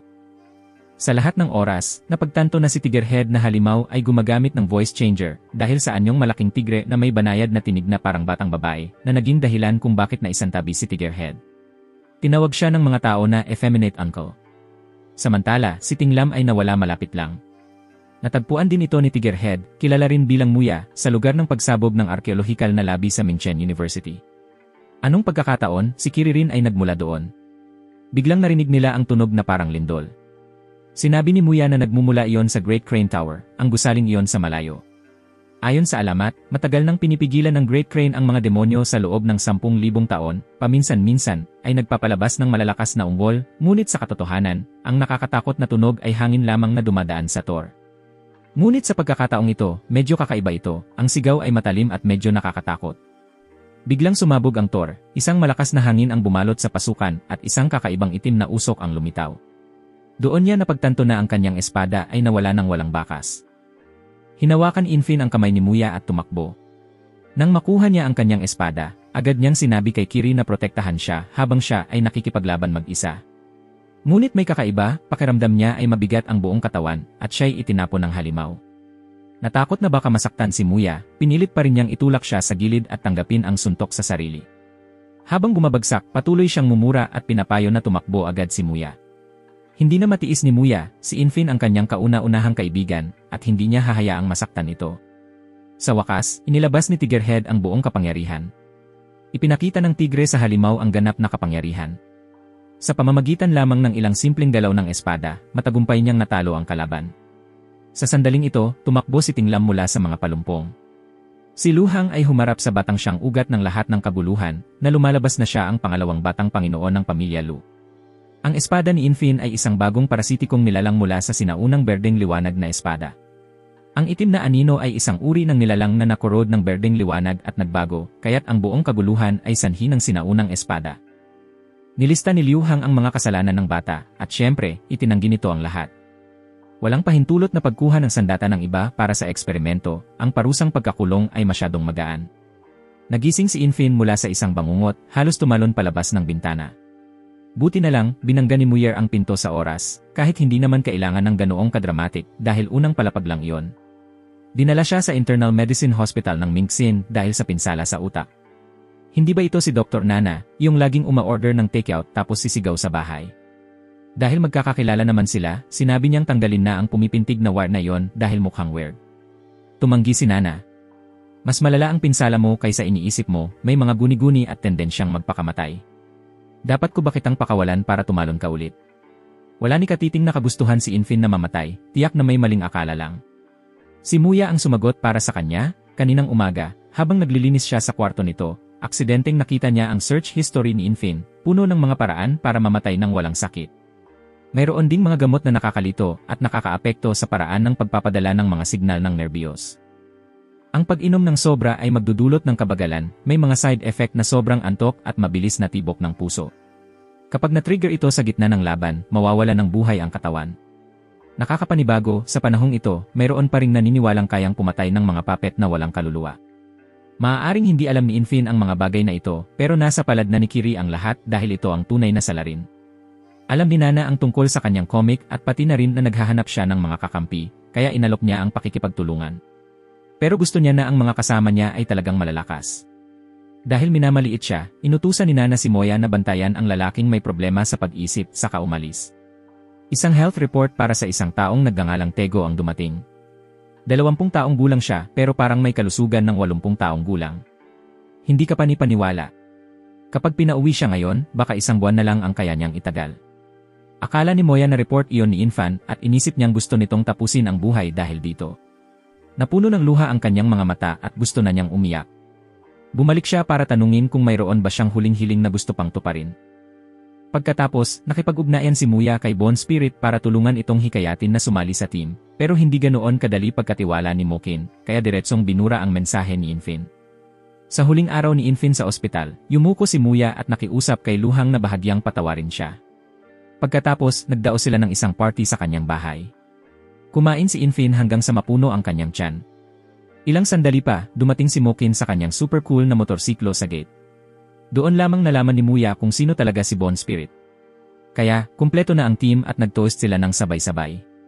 Sa totoo lang, inakala ni Infin na ganoon ang mangyayari habang ang dalawa pang iba ay medyo nag-aalangan pa. Gusto ring sumali ni Nano pero kailangan munang dumaan sa isang buwang trial, nakatanggap-tanggap naman. Pagkatapos, natulog siya sa sofa, iniiwasan ang mundo. Hindi interesado si Mokin sa boring na party, kaya tumayo siya para umalis. Hindi siya kasama ni Infin sa team, si Muya ang nagsabi na may malapit ng mamatay dahil sa labis na pagod sa pakikipaglaban sa mga demonyo na may hindi higit sa isang buwang natitirang buhay, kaya siya dumating. Hindi makapaniwala ang sanggol sa kanyang narinig, pero ang atmosfera ay nagpaniwala sa kanya na totoo ito. Ang nag-iisang taong nakakaalam ng katotohanan ay natutulog na parang patay, kaya't hindi maayos ang hindi pagkakaintindihan. Yumuko si Infin, kinuha si Kiri at umalis. Tanging ang taong sangkot lamang ang makakaalam ng katotohanan. Nabasa si Nana ng alak para gisingin siya. Umalis si Infin sa kanyang kwarto, handang tanggapin ang kanyang kapalaran, ngunit hindi maiwasang umiyak. Ibigay niya si Kiri kay Muya, hindi niya ito iiwanang walang tirahan. Nakakainis lang na hindi naging sikat ang kanyang comic bago matapos ang kanyang maikling buhay. Nagising si Kiri, alam na alis siya, at hindi maiwasang tumawa ng malakas. Sa wakas, hinihintay na rin ito ang araw na ito. Nang makita si Kiri na nanginginig, inisip ni Infin na lasing ang maliit na nilalang. Hindi naman, sabi ni Kiri. Kung hindi dahil sa pagpapahina ng Supreme Imperial Formation na kailangang agarang ayusin, at sa pinsalang natamo ng aking banal na kapangyarihan, paano ko ba naiyako ang pasanin ng isang tanga tulad mo? Kulang sa kakayahan, tunay na kahiyahiya sa mga may heavenly mandate. Si Kiri ay nagalit pa rin, nagmumura sa Waste Infant na masunuring isinakripisyo ang sarili para ayusin ang formation sa Time Rift. Iyon ang magiging pinakamalaking ambag niya sa mundong ito, ngunit nagpatuloy siya sa pagtutol. Hinila ni Trampalo ang mga Wine Demon, ngunit hindi pa rin niya magawang alisin si Infant, at saka dumating ang Dragon Prince at Bone Spirit upang tulungan siya. Gayunpaman, sa sandaling na-activate ni Kiri at Kuru-Kuru ang kanilang Guardian Divine Power, na-stabilize nila ang Supreme Imperial Formation, at pagkatapos noon, wala nang kaugnayan si Infant sa mga pangyayari. Ngayon lamang niya naisip na lahat ng panganib noon ay dahil sa isang taong inakala niyang malapit, ngunit malayo pala, inakala niyang malayo, ngunit nandoon pala mismo sa harap niya. Pati na rin ang 5 Dragon Pill ay ibinigay sa kanya ni Kiri. Dahil matagal na silang magkakasama, sinabi rin ni Kiri ang katotohanan. Walang tinadhana ng langit na pinili. Lahat ay kasinungalingan upang lokohin ang mga tanga tulad niya na sinasabi kay Infin na maging ganito ka-naive. Siya ay parehong malungkot at galit, ang mukha ay kasing itim ng ilalim ng palayo. Kumuha siya ng isang tasa ng tubig at binuhusan si Kiri sa ulo, tinatanong kung ano ang nagawa niya upang maging labis na hindi nasisiyahan ito. Hindi ba niya ito pinahalagahan ng sapat? Kinain pa ang pagkain niya, ininom ang tubig niya, tapos maglalakas loob pang gumawa ng kagaguhan, maghintay ka lang. Totoo nga, tinupad ni Infon ang sinabi niya. Hindi niya pinayagang gamitin ito ang paso para umihi, kaya napilitan itong gumamit ng plastik na supot. Paano niya hahayaang palampasin yon? Itinulak niya si Kiri diretso sa tambak ng sariling ginawa nitong dumi. Habang naliligo pa sa kalahati si Kiri, pinatay ni Infon ang tubig. Pagsapit ng gabi, nang malapit na sanang magkumot si Kiri para matulog, inilapit ni Infan ang isang torotot sa tainga nito at hinipan. Kahit saan ito magtago, natatagpuan pa rin ito ni Infan. Malapit nang mag-alas 12 at hinding-hindi niya ito patutulugin. Hanggang alas 3 ng madaling araw, hindi lang niya pinuyat si Kiri, ginising pa niya ang buong lugar. Kinabukasan, si Luhang, may malalaking eyebags at lutang ang isipan, halos gumapang papunta sa sasakyan niya. Kung sino man daw ang walang pusong hayop na nanggulo magdamag, sisiguruhin niyang maaga niya itong ipapadala sa kabilang buhay. Dumating si Muya para kausapin si Yemfen. Narinig niya ang totoo kahapon. Hindi pala siya mamamatay pero napakahina ng kakayahan niya. Sa laban, hindi niya maipakita ang kanyang kakayahan kahit hindi pa natutukoy ang sanhi. Ngunit sapat na ang hindi siya mamatay. Marahil ang ugat ng problema ay isang kakaibang bagay na nakakabit sa kanya na hindi pa nadidetekta. Maaaring dahil ito sa asul na liwanag, pinag-isipan ni Luhang at Mokin na parabang natuklasan na nila ang problema. Pagbukas ng pinto, agad na nakita ni Muya ang kaluluwang magulo ni Infin na masigasig na pinapahirapan si Kiri. Hindi niya inasahan na sobrang depressed ito, kaya ipinaalam niya ang lahat sa kanya. Nang malaman ni Infin na maayos lang siya, tumawa siya ng malakas, ngunit hindi pa rin niya pinatawad si Kiri, determinado na hindi nito mahawakan ang kahit isang piraso ng cake. Medyo nagulat si Muya, dahil malinaw namang kahapon sinabi na niya na isa lang itong hindi pagkakaintindihan, pero tinakpan ni Infin ang kanyang mga tainga at pinapalayas siya, kaya inakala niyang narinig na niya. Nagpasalamat si Infin sa kanya sa pagsabi ng katotohanan. Sa katunayan, may pakiusap si Muya, sana mapangalagaan niya si Tinglam ng ilang araw, at pagkatapos ng kanyang assessment exam, babalikan niya ito. Walang mahirap dyan. Mapagkakatiwalaan siya. Habang hindi siya nakatingin, sa wakas ay nakahain si Kiri at nakain ang cake na matagal na nitong inaasam. Mukhang kilala ng isa't isa si Tinglam at Kiri. Matapos ang 500 taon na hindi nagkita, wala na talagang naaalala si Tinglam. Nang mahawakan nito ni Kiri at mahulog ang cake nito, sobrang nagalit si Tinglam at pinalipad ang maliit na isa palayo. Sa kabutihang palad, nandoon pa rin ang panloob nitong banal na kapangyarihan at magagamit pa rin. Bagaman medyo gulo ang isipan ng maliit na isa, nabisang nagalit si Kiri sa kung paano paulit-ulit na pinapadala ng langit ang mga gago bilang pabigat. Paano ba nito maisasaayos ang pagpapataw ng pormasyon ngayon? Matatag na itinapon ni Infan si Kiri palabas. Kaya niyang iligtas ang mundo ng mag-isa. Walang halaga ang pagtatago ng traidor at taksil. Hindi makapaniwala si Kiri sa kanyang mga mata at kumatok sa pinto, umaasang babaguhin niya ang isip. Hindi rin masaya si Infan sa pagtapon kay Kiri. Umupo siya sa tabi ng pinto, halos walang panahon para malungkot bago biglang sumilong si Kiri sa bintana. Kung may dapat itaboy, si Infan yon, hindi siya. Sumunod ang matinding paghihiganti. Sa loob ng kalahating araw, tinapakan ang likod ni Infan ni Tinglam at Kiri. Ngayon, may dalawang pagpipilian si Infan, ibalik ang Supreme Imperial Formation, tulungan si Tinglam na maibalik ang kanyang alaala at muling maging kuru-kuru o mag-reincarnate sa ibang buhay at takutin ang mga bata. Hindi gusto ni Infin ang mga ganitong nakakatawang biro. Mula sa kanyang posisyon, si Kiri rin ay may dalawang pagpipilian, umalis o ibunyag ang lahat ng alam nito. Medyo nakakatakot ang biglang talino ng lalaking ito. Kinuha ni Infin ang sungay at balak itong ipatunog, pinaalala ang mga gabing walang tulog, upang ipakita kung sino ang namumuno. Natakot si Kiri at pumayag na magsalita. Tunay ang mga alamat na may kinalaman sa tatlong kaharian. Noong sinaunang panahon, ang mga dakilang demonyo ay isinelyo ng 5 dakilang kapangyarihan gamit ang Heaven and Earth Great Formation, ang Supreme Imperial Formation. Upang maiwasang ma-activate ng sinuman ang formasyon at mapakawalan ang mga dakilang demonyo, ang activation key ng Infinite Formation, ang Golden Lotus ng Mortal Realm, ay winasak ng pinagsamang lakas ng mga dakilang kapangyarihan at itinago kung nasaan ang formasyon. Siya at si Kiru, na ngayon ay si Tinglam, ang nagbabantay sa Supreme Imperial Formation. Bagaman paminsan-minsan ay nagiging hindi matatag ang Great Formation dahil sa enerhiya ng langit at lupa, lahat ito ay nasa saklaw na maaaring ayusin. Ngunit sa halos 1,000,000 taon, unti-unting nabuo ang mga pira-pirasong key. Hanggang 500 taon na ang nakalipas, isang misteryosong organisasyon ang nakalikom ng sapat na pira-pirasong key. Sa panig ni Luhang, nahuli rin siya sa mga kaguluhang mahirap ipaliwanag sa ilang salita. Inutusan ng lolo ni Luhang ang konstruksyon sa relic site. Nang tumawag si Luhang upang magtanong, sinabi niya ang nangyari 500 taon na ang nakalipas, isang kultong tinawag na White Phantom Spirit na nag-operate malapit sa sinaunang lungsod ng Jianin. Hindi naglaon, nawala ang sinaunang lungsod sa loob ng isang gabi, at tila lahat ng miyembro ng Yoyo ay namatay. Ang relic na ito ay ang nawalang sinaunang lungsod ng Jianin. Ngayon na naibalik na ito, kailangan ng kanyang pamilya na mabilis na imbestigahan ang katotohanan upang maiwasang maulit ang trahedya.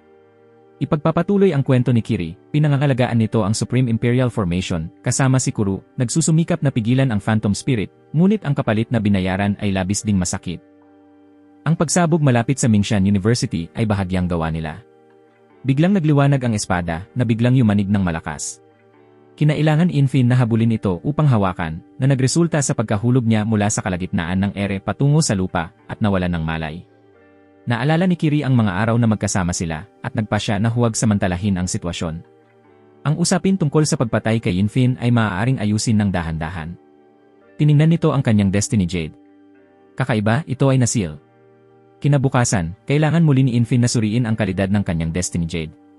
Kailangan niyang patunayan sa mundo na siya nga ay paborito at minamahal ng langit. Lumabas ang nakasisilaw na liwanag na may nakasulat, Destiny Jade Level, Truly Infinite Talent, The Bane of Wine Demons, The Light of the Southern Jammed Vapor Realm. Matapos ang delusyon, panahon na upang bumalik sa realidad. Tahimik na isinumpa ni Kiri sa kanyang lalamunan, tunay na kakilakilabot sa lahat ng bagay, mahusay lamang sa pangangarap. Optimistiko, tinanong ni Infin si Kiri bilang tugon, nakakita ba ito ng kahit anong heavenly mandated na tao na nasil ng ganito? Nakakita ba ito ng kahit anong divine sword na kayang tawagin ang hangin at magpaulan? Pati si Kiri ay ginabayan ng langit patungo sa kanya. Bagaman paminsan-minsan ay medyo baliw at ligaw ang espada, nakatulong din ito sa kanya na makatakas sa panganib sa mga kritikal na sandali. Kung papayag si Kiri na i-onseal siya, ipinangako ni Infin na kakalimutan niya ang mga nakaraang pagkakamali nito.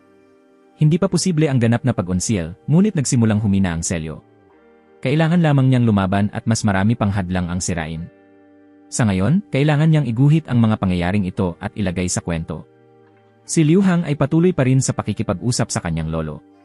Hindi niya alam kung may kinalaman ang sinaunang espada na nahukay sa relic site sa malaking labanan 500 taon na ang nakalipas. Sumagot ang kanyang lolo na walang tala sa mga libro, ngunit normal lang kung ang isang sinaunang espada na nakabaon ng matagal ay nagkaroon ng kaunting kamalayan. Kung nais nitong hiramin ang kapangyarihan ng Trample Law upang magpalakas, hayaan na, nasa kanya ang desisyon, ngunit dapat maging maingat. Subalit lumitaw ang White Phantom Spirit mula sa lupa, at maaaring magdulot ito ng kaguluhan sa lalong madaling panahon. Ayon sa forecast ng panahon ngayong araw, ang South Ocean ay may di pangkaraniwang malalakas na hangin, at malapit nang bumuo ng pinakamalakas na bagyo sa karagatan. Ayon sa mga ulat, ang malalakas na hangin ng bagyo ay patungong Hilaga, kasabay ng baybaying lungsod ng Namuon. Ang nagdudulot ng ganitong pangyayari ay walang iba kundi ang White Phantom Spirit. Bumukas si Tinglam ng pinto para damhin ang hangin at muntik ng mahila palabas. Kinailangan Infin na isantabi ang kanyang tungkulin na bantayan ang dalawa. Biglang narinig niya ang isang panayam sa telebisyon kay Lick, isang comic artist na labis niyang hinahangaan. Kaya't binaliwala niya ang dalawang maliit, pinagsarhan ang pinto upang hindi sila lumipad palabas at umupo upang manood ng TV. Hindi niya inasahan sa 1,000 taon na ang gawa niyang isinulat ni Infin ay gagamitin ni Lick sa telebisyon bilang halimbawa ng mga comics na may potensyal sa pag-unlad. Lubos na natuwa si Infin kaya't sumayaw siya, at tumunog ang kanyang telepono, ang kaisa company ang tumawag, nais i-adapt ang kanyang comics. Bago pa matapos ang usapan, dali-dali na niyang inilabas ang kanyang bisikleta, nais pag-usapan ito ng personal. Sa kabila ng babala ng aklatan na may paparating na Category 9 na bagyo at pinayuhan ang mga residente na huwag lumabas. Biglang nakita ni Infin ang isang lalaki na nahiga sa gilid ng kalsada, buhay pa, ngunit walang nakikitang panlabas na pinsala. Tumingin siya sa isang maliit na eskinita at labis na nagulat nang matuklasan na si Mokin ang dahilan ng lahat. Hindi pinansin ang kanyang kwento, nakatuon siya sa kanyang trabaho. Iniulat ng balita ang hindi matatag na enerhiya malapit sa ampunan sa lungsod ng Mingshan, kaya kinakailangan agad ang pagbisita ng mga taong may heavenly mandated na kakayahan. Sumakay si Mokin sa kanyang sasakyan, iniwan si Infin upang ayusin ang mga bagay sa likod niya habang siya ay pupunta sa ampunan para sa kanyang misyon. Biglang tumayo ng sabay-sabay ang mga taong nahulog sa lupa, para bang sama-samang naglalakad sa pagtulog. Habang hindi alam ni Infin ang gagawin dahil ipinagbabawal ang pananakit sa ordinaryong tao, isang serye ng mga baging ang yumakap sa kanila. Sa likod niya lumitaw ang isang tao na tinawag ang sarili niyang Celestial Demon. Salamat sa tulong ng pamilya Lu, partikular na sa lolo ni Lu Hang, nalutas ang lahat. Siyempre, ang ugat ng lahat ng problema ay ang time rift na nagpalaya sa kapangyarihan ng mga Wind Demon, ngunit ngayon pansamantala nang naging matatag ang lahat. Hindi inaasahan ng artist manager na si Lane na magiging ganito siya kamatapang, hinaharap ang bagyo upang makarating agad sa lugar. Diretso sa punto, copyright fee na 600,000, termino ng 10 taon, basahin at pirmahan, huwag mag-atubili. Hindi nag-atubiling pumirma si Infin, hindi dahil naakit sa 600,000, kundi dahil nagtitiwala siya sa manager ni Mokin, kaya hindi na niya binasa ang laman ng kontrata. Sinabi ni Lane na may ilang mahalagang punto sa plot na kailangan pang tuklasin, halimbawa, ano ang selyo sa katawan ng bida. Bakit ito naroon? Kailan ito maaayos? Hindi pa niya naisip ang mga bagay na yon. Pagkatapos, nag-alok si Lane ng ilang senaryo. Halimbawa, 20 taon na ang nakalipas, sa isang snowstorm, isang batang lalaki ang aksidenteng nakakuha ng isang kayamanang nakaapekto sa kapalaran ng mundo. Ngunit isang matuwid na karakter ang nagnakaw nito at isinelyo ang bata upang hindi na niya maalala ang nakaraan. Matapos sabihin yon, hindi pa rin namalayan ng hangal na ito ang issue. Nagtanong siya ng sunod-sunod na katanungan at saka sinabi na hindi niya maaasahan ang script na ito bago umalis. Masayang nakatayo, sumasayaw sa gitna ng kalsada, at aksidenteng nakasalubong si Mokin na dumarating. Sabay na nagring ang kanilang mga telepono, may notification na nagsasabing ang enerhiya sa Halon area ay malakas na nagbabago at malapit nang magbukas ang isang time rift sa paligid. Hinihiling ang mga heavenly mandated na individual na imbestigahan. Wala nang magawa si Mokin kundi dalhin si Infin, kahit ayaw, upang scout ang sitwasyon sa lokasyong tinukoy ni Celestial Demon. Humina na ang hangin ngunit makapal ang hadlang. Isang grupo ng mga puting matang tao ang lumitaw mula sa likod ng mga bato at umatake ng malupit. Dahil hindi sanay, naipit si Infin at nasakal, kaya kinailangan ni Mokin na mag-transform at gamitin ang kanyang kapangyarihan para umatake at iligtas siya. Habang palibhasa ay humahanga, palakpak pa si Infin nang tignan niya ang mga mata ng parang kuting na nakatitig sa kanya. Maaaring dumating ng huli si Lu Hang ngunit hindi siya kailanman nawawala. Matagumpay niyang nailigtas siya, ilang ulit na hindi mabilang. Ang Wind Demon na nangahas lumusot sa Time Rift patungong Mortal Realm ay talaga namang hindi ordinaryo. Nagmungkahi si Lu Hang na pag-usapan ang battle plan, ngunit diretsyo na lang umatake si Mokin. Hindi nila alam hanggang sa sumabak sa labanan, doon lang nila na-realize kung gaano kakila ang sitwasyon. 3 mahikal na kayamanan ang pinagsama, napaka-impressive sa pag-atake sa Wind Demon, ngunit nanatili itong walang pinsala. Maaaring isa itong persistent na Wind Demon na naghiwa pa ng espasyo para makarating dito, marahil nakatiis na ng ganitong lakas ng 10 beses dati. Sa isang ungol lamang, naagaw ang kamalayan ng mga residente at tuloy-tuloy silang inaatake ng Wind Demon. Kung ganito ang sitwasyon, malalagay sa panganib ang mga inosenteng tao at mamamatay sa pagod. Kailangan nilang abisuhan si Kaisa, ngunit walang signal dito. Sinabi ni Infin na siya ang pupunta at ipaalam kay Kaisa tungkol sa Wind Demon. Siya at si Mokin ang hahawak sa sitwasyon. Muling nawala sa kontrol ang espada, ngunit naharang ng Wind Demon bago ito makakilos. Ginamit ni Mokin ang kanyang kapangyarihan upang ikulong ang kalaban at pagkatapos ay sinunog ito. Mas malakas pala ang Wind Demon kaysa sa inakala niya. Inabsorb nito lahat ng apoy sa kanyang kamay at direktang umatake. Hindi nakapag-react si Mokin sa oras at nanlupaypay. Itinulak siya ni Infin palabas ng panganib at siya mismo ang tinamaan ng atake.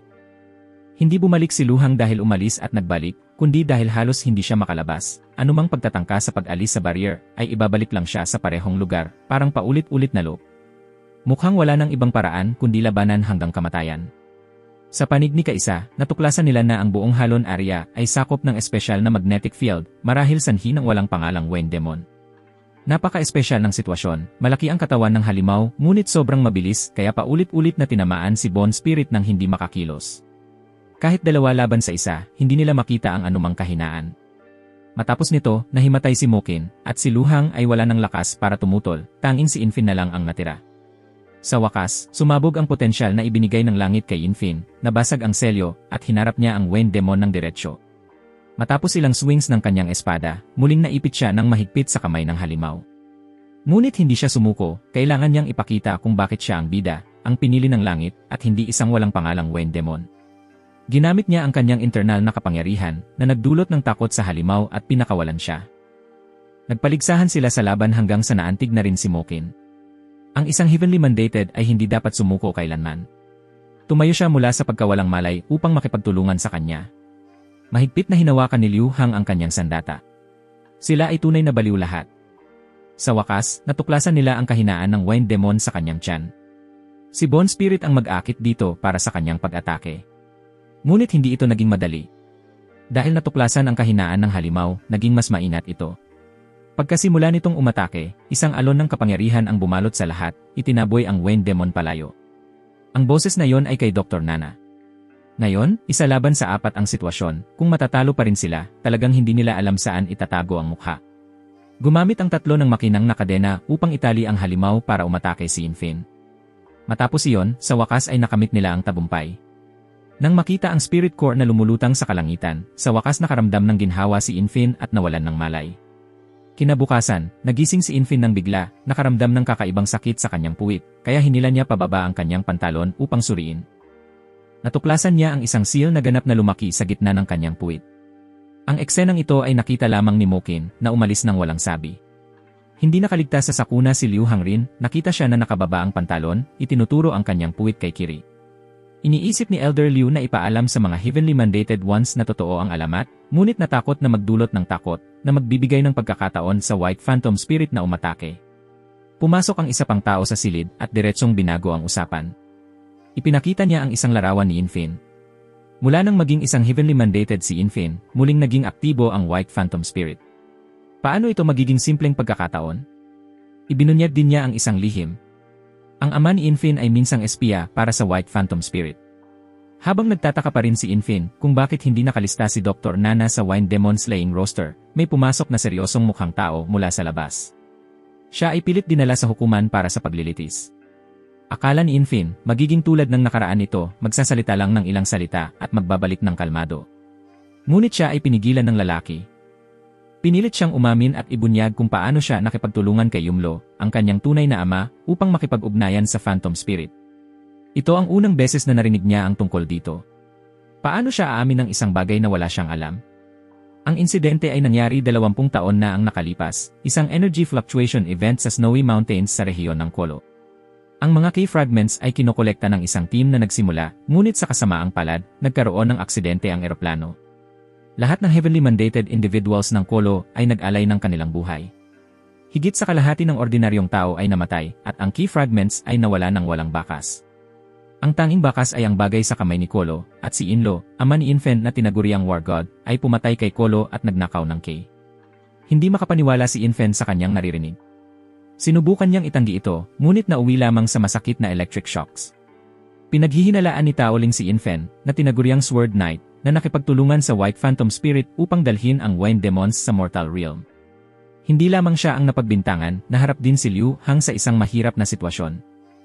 Sa katunayan, matagal nang alam ng kanyang lolo ang kanyang pagkakakilanlan, kaya hinayaan niyang lapitan si Infin. Hindi niya pinayagang masangkot upang matiyak ang kaligtasan ng pamilya. Samantala, nagawa ni Bone Spirit na makapasok sa lugar kung saan pinipilit si Infin na umamin. Kung hindi siya aamin, siya ay mapapaluha sa electric shock. Ang mga sigaw na umaalingaw sa buong silid ay umabot sa tenga ni Mokin, Kiri, at Tinglam. Gamit ang sandali ng kapabayaan ng lalaki, siya ay binihag sa isang ambush. Hindi rin nagpapahuli si Tinglam, patuloy na umatake, pinipilit ang lalaki na aminin ang pagkatalo. Kayo ay may tapang ng langit, naglakas loob kayong dumating dito at nakawin ang preso. Ipinagapos ni Mokin ang lalaki, tinulungan si Infin na makalabas. Ngunit hindi magtatagal ang pagkakakadena. Pagkawala sa gapos, nagpatuloy siyang umatake. Lumitaw si Nana, para sa ikalawang pagkakataon, iniligtas si Infin mula sa delikadong sitwasyon.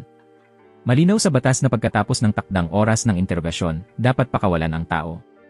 Hindi pinapayagan ng torture. Nang makita ng lalaki na layuning tulungan ni Nana ang suspect, umatake siya rito, dahilan upang mabasag ang kanyang maskara.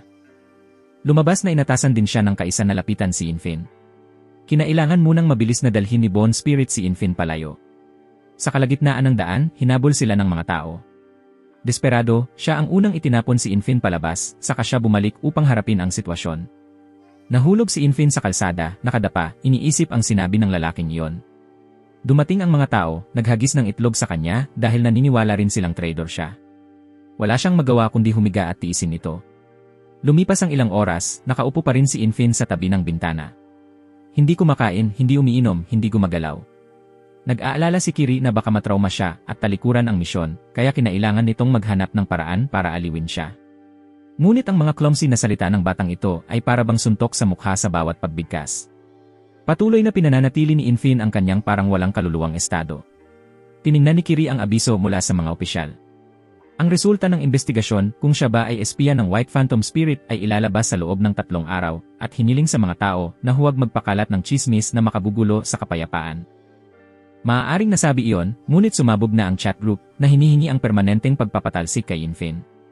Ang pagkabalisa ay hindi lamang kumakagat sa kanyang puso. Kahit ang kanyang mga kakampi ay hindi nakapirmi. Tinignan ni Mokin ang paper flower na maingat na itinupi ni Infin at inilagay sa mesa, pinipilit ng umiti na parang walang nangyari. Ngunit ang katotohanan na nagpuyat siya buong gabi ay nagtaksil sa lahat ng kanyang pagsisikap na itago ito. Hindi lang siya ganap na walang puso. Hindi naniwala si Liu Hang na ang isang taong handang isugal ang buhay tulad niya ay traidor, at hindi na rin siya nakapirmi, handang labagin ang utos ng kanyang lolo para hanapin siya. Kaibigan ni Liu Hang si Infin. Kung hindi niya kayang protektahan ito, karapat-dapat ba siyang tawaging isang heavenly mandated na bata na hindi sumusuko?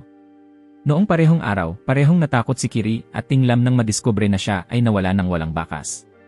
Hinanap nila ang buong bahay ngunit hindi siya makita. Nasa mesa ang isang sulat. Sinabi niya na hindi niya sinisisi si Dr. Nana. Marahil pinilit lang siya. Ang pagkain sa kabinet ay sapat para sa 2 buwan. Kung gusto nila ng masarap, dapat hanapin nila si Lu Heng. Masaya siya na naging kakampi ang lahat, tanging panghihinayang ay hindi niya nakuha ang pagkilala ni Mokin. Sa oras na yon, nasa Southern Jammed Vapor Realm si Mokin, sinusubukang maibalik ang kanyang reputasyon. Kung walang tamang ebidensya, hindi dapat basta-basta siyang akusahan. May nakakita ba kung paano isinusugal ng isang Sword Knight ang kanyang buhay sa pakikipaglaban sa mga Wine Demon? Nakita ba nila siyang makalusot? Wala rin siyang ebidensya para patunayan ang kanyang inosente, ngunit lubos siyang nagtitiwala sa kanya. Inalis ni Mokin ang kanyang maskara, ibinunyag ang kanyang pagkakakilanlan bilang isang screen actress para patunayan ang kanyang kredibilidad. Samantala, nakikipaglaban si Infin sa mga tao mula sa White Phantom Spirit. Nandoon din ang mga tao ni Kaisa, ngunit nakahandusay na sa lupa. Nang mahulog ang kahon sa tubig, hindi pinansin Infin ang lahat at dali-daling hinabol ito upang pulutin. Dumating sina Liu Hang at Kiri, iniisip na susubok siyang magpakamatay, ngunit sa katotohanan, kinuha lang ni Infin ang isang item. Lumitaw ang larawan mula sa kahon, ipinapakita ang North Condo area at isang lugar kung saan naganap ang mga pangyayari 20 taon na ang nakalipas. Pagsunod sa lead na ito ay maaaring makatulong makahanap ng mga bakas.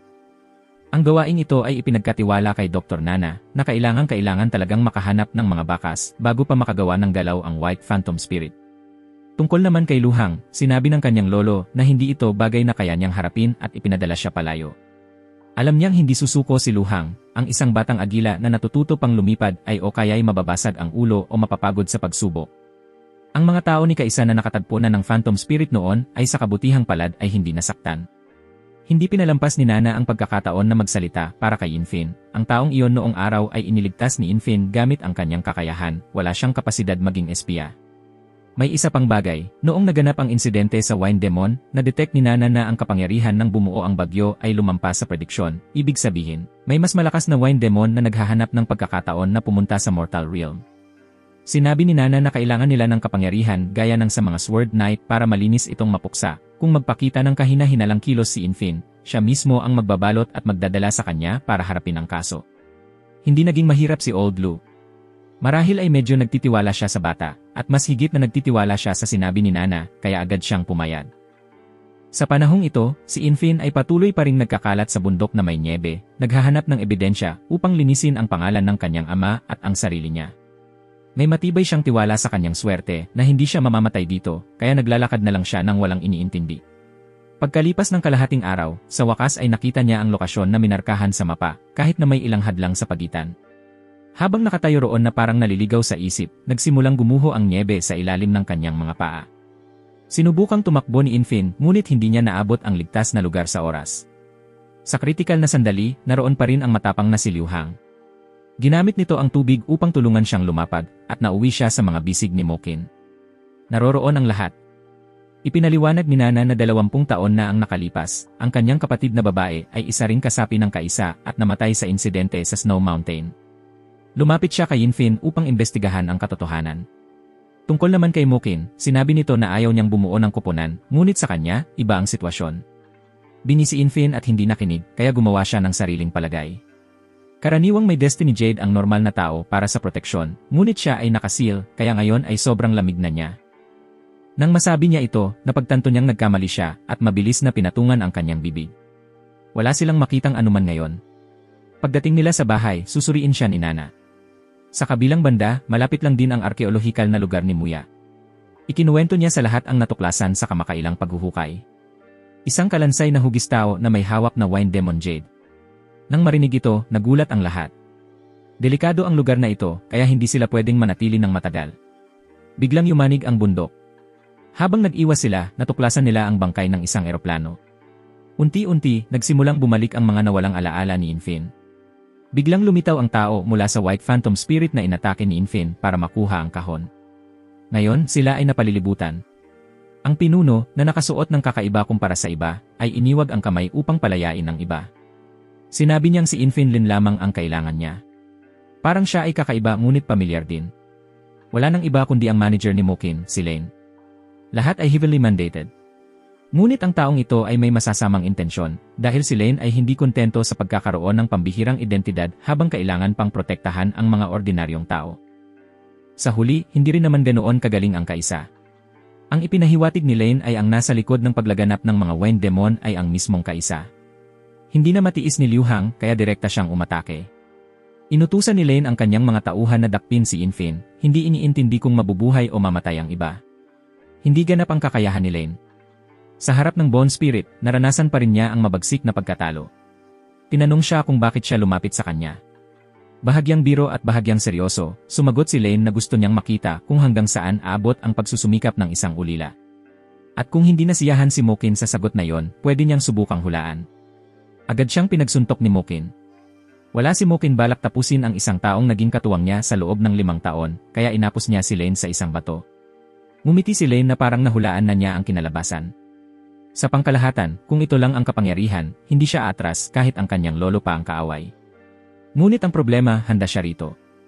Isang sinag ng liwanag ang bumagsak mula sa kalangitan, patuloy na tinatamaan si Yenfin ng mga atake. Tumulong si Kiri kay Yenfin para makaiwas sa mga ito. Sumunod ang eksena kung saan isang tao at isang banal na hayop ang magkayakap habang tumatakbo sa nyebeng bundok at may isang hindi kilalang bagay na walang tigil na humahabol sa kanila. Binuksan ni Mokin ang Celestial Eye para sa lahat. Dahil dito, malinaw na nakita nila ang dilaw na bagay. Isang sibat na may nakasabit na watawat lang pala, hindi ba? Saan galing ang ganoong nakakatakot na kapangyarihan? Siyempre, may katulong ito. Sa wakas, ang final boss ay bumaba mula sa rift. Plano ng koponan Infin na lumaban gamit ang lumang estratehiya, sabay-sabay na iapos ang kalaban para hawakan ito habang si Infin ang magbibigay ng panalong suntok. Ngunit ang paggamit ng pinakamalakas na galaw mula sa simula ay karaniwang hindi epektibo. Lahat ay natapakan pabalik. Nakatayo ang boss sa mataas, nakatingin pababa. Pinatay ng mga batang ito ang lahat ng kanyang wine demon ng walang awa. Umatake ang halimaw, at kahit na kayang ipagtanggol ni Infin at hindi nasaktan sa katawan, naubos na ang higit sa kalahati ng kanyang lakas. Lumabas ang kulay ube mula sa kanya, bumalot sa hangin at nagpapagaling sa lahat. Kahit siya mismo ay hindi maintindihan ito. Inisip ni Infin na yon ay nagmula sa halimaw, ngunit hindi man lang ito nagpakita ng interes at diretsong pinulot ang bawat kasapi ng kanyang koponan isa-isa. Ang nakakatakot na bilis na hindi nila maabot ay nag-iwan sa buong koponan na malubhang na sugatan. Hindi man lang niya ginamit ang mahika, naglalaho at nagpakita lang para bigyan sila ng suntok. Sa wakas, si Infin na ang sumunod. Itinapon siya sa hangin, nakatanggap ng sunod-sunod na palo bago malayang mahulog sa mahika ng Wine Demon Boss. Ang mga braso at binti ni Luhang ay nanigas, hindi makasigaw. Si Mukin ay walang magawa kundi manood ng walang laban. Hindi makalapit si Muya para tumulong at sumigaw sa desperasyon. Sa kritikal na sandali, kung saan ang buhay ay nakataya sa isang iglap, ang naninigas na selyo na nagpa-freeze sa Destiny Jade ay nagsimulang magpakita ng bitak. Si Infin ay tinamaan at bumagsak sa lupa. Hindi matiis ni Mukin ang sakit, tumayo at lumapit sa dakilang general na may 9 na ulo. Madali siyang kinontrol gamit ang choke, iniangat siya sa hangin. Walang anumang pagkakataon si Mukin na makalaban sa napakalakas na kontrol at tanging nakatayo lamang, tinatanggap ang lahat. Gusto niyang iparamdam sa kanila ang pakiramdam ng panonood sa kanilang mga kasama na bumagsak nang wala silang magawa, iparamdam sa lahat ang sakit ng isang ama na nawalan ng anak. Sa kritikal na sandali, tumindig si Lane at nagsalita, sinasabing maaaring kunin ang paghihiganti anumang oras. Ngunit hindi dapat kalimutan ni 9 na ulo ang pangunahing misyon. Bagamat naiinis sa pakiramdam na iniutos, wala siyang ibang pagpipilian. Sa huli, ayaw man niya, pumayag siyang pakawalan sila, hinahayaan ang mga batang ito na mabuhay ng kaunti pa. Lumitaw ang isang marka sa kalangitan, at si Infin ay itinataas sa hangin at inatake. Naubos ang lahat ng sigla sa kanyang katawan. Si Luhang at Mukin ay pinipigilan ng mga alipores sa ilalim ng nyebe, walang lakas na lumaban. Sa kanyang pagod na kalagayan, naalala ni Infin ang larawan mula noon, ang eksena pagkatapos ng pagkakasagasan ng eroplano, ang naglalagablab na apoy, ang pamamaslang ng phantom spirit sa mga tao, at iniwan siya ni Inlo para makatakas mag-isa. Marahil talaga ang kanyang ama ay isang espiya. Ang susi sa hindi maipaliwanag na paraan ay bumagsak at tumungo sa kanya, at diretsong pumasok sa kanyang katawan. Kaya yon pala ang tunay na dahilan kung bakit naging target si Infin at naging biktima. Nang maramdaman nitong tama na ang oras, ang daloy ng kapangyarihan ay naging mas marahas at namula. Ang kinamatagal ng hinahanap ay sa wakas ay napunta sa kanilang mga kamay. Inilunsad ni Tinglam ang mode ng labanan, sinira ang watawat at itinapon ito kay Kiri, tinatawag ang maliit na nilalang upang magising. Nakakita si Kiri sa eksena bago ito ngunit hindi natuwa kahit kaunti. Tumakbo ito kay 9 na ulo, gustong gamitin ang kapangyarihan nito upang wasakin siya, ngunit syempre, hindi ito sapat. Mahigpit na hawak si Kiri sa isa sa mga kamay ni 9 na ulo, walang paraan para makatakas. Ang huling piraso ng susi ay sa wakas ay nakalabas mula sa katawan ni Infin. Ngayon dumating ang sandali ng pagtataksil sa pagitan ng dalawang kontrabida. Kahit magkaalyado, kapag hinarap ang malaking kita, ang mas malakas ay kukunin ang lahat. Hawak ni 9 na ulo ang piraso ng susi at sinabi niyang siya na ang magtatago nito. Sinabi ni Lane na hindi ito alinsunod sa kanilang orihinal na kasunduan. Sino pa ang mag-aalala tungkol sa mga pangako sa puntong ito? Pagkatapos lamang ibunyag ni 9 na ulo ang isang lihim, muling nabuhay si Infin at umatake. Mayroon siyang ilang kakayahan. Sa kabila ng pagkaubos ng kanyang sigla, nakaligtas pa rin siya. Lahat sa isang panig ay huminga ng maluwag, nagpapasalamat sa kanila sa pagtanggal ng demonikong bagay mula sa katawan niya. Ngayon, puno ng kapangyarihan ang katawan ni Infin, at nakatakas na ang kanyang Destiny Jade mula sa sumpang tatak. Masayang tumalon si Kiri sa kanya. Infin yakap ang maliit na nilalang, sumasayaw kahit na nandoon si 9 na ulo. Nang malaman ni 9 na alaga ni Infin si Kiri, mariing ipinilit niyang iwan si Kiri kapalit ng pagpapatawad sa kanyang buhay. Hindi iyon mangyayari, sino ang nakakaalam kung pagtataksilan sila ng matanda? At bukod pa rito, wala sa plano ni Infin ang umatras. Ipinilit ni Infin na ibigay ang susi, ngunit ang kanyang mga kaibigan ay nasa kamay pa rin ng mga yon. Ipinakita ni Kiri ang kakayahan nito. Direktang itinapon niya si Kiri sa mukha ni Lane, tumama sa ulo ng isa sa mga miyembro ng Phantom Spirit. Sinamantala ni Mukin ang pagkakataon upang tumayo at mabawi ang inisyatiba. Nasa ayos na ang lahat para sa labanan. Naramdaman din ni 9 na ulo na lumakas ang aura niya, tunay na pambihira. Kung hindi siya nakatago, wala silang paraan para supilin siya. Ngunit kung ikukumpara sa isang ama na nawalan ng anak, kulang pa rin siya ng kaunting puwersa. Bilang paggalang sa kapwa may-ari ng alaga, nakipagduelo siya sa kanya. Mahusay na na-block ni Infin ang isang napakatinding tama, at patuloy na nagtutulungan ang magkabilang panig, nag-agawan at nagtatalo. Hindi lamang niya inisip na mananalo siya, tiyak siya sa tagumpay. Samantala, si Lane, inasikaso ni Mukin ang kahihinatnan nito, binigyan ng hampas ang walang awang lalaki. Si Muya, simula nang mailigtas ni Infin, ay tinanggal ang kanyang marupok na balat at nakipaglaban ng kasinggaling ng iba. Nang halos malagay sa bitag ang maliit na nilalang, si Dr. Nana ay nagising din at iniligtas ang sitwasyon. Si Infin, gayunpaman, ay hindi ganoon kasimple ang kalagayan. Maraming beses siyang tinamaan at hindi makaligtas. Ngayon, hindi na palalagpasin ng boss si siya o ang iba pa. Si Nana, sinusuportahan ng lahat para makaupo, ay gumawa ng malaking kalasag upang iligtas siya. Ang kapangyarihan niya ay hindi biro. Kahit ang malaking boss ay hindi makalusot sa kalasag na ginawa niya gamit ang puwersa ng hangin. Pinalakas din ni Nana ang kanyang lakas, dumadaloy ang kapangyarihan sa loob niya na parang umaagos na bukal. Bumalik si Infin, nangangakong magiging doble ang lakas kumpara 15 minuto ang nakalipas. Ipapakita niya sa matanda kung ano ang ibig sabihin ng karapat-dapat sa titulong Chosen One. Sa isang enhancement lamang, nagawa niyang magpawis ng kaunting dugo mula kay Nine Heads. Nahulog ang boss at muling tumayo, inilaan ang lahat ng kanyang lakas upang tapusin ito sa susunod na yugto. Ngunit ang hindi kailanman kulang kay Infin ay suporta. Nakatayo ang kanyang mga kakampi sa likod niya, nagbibigay ng tapang. Nakatayo si Nine Heads sa gitna, tinatanggap ang isang combo laban sa bida na pinapalakas ng lakas ng pagkakaibigan, isang 5 laban sa isa na pinagsamang atake, at ang huling yugto ng palabas. Mabilis siyang naitalian.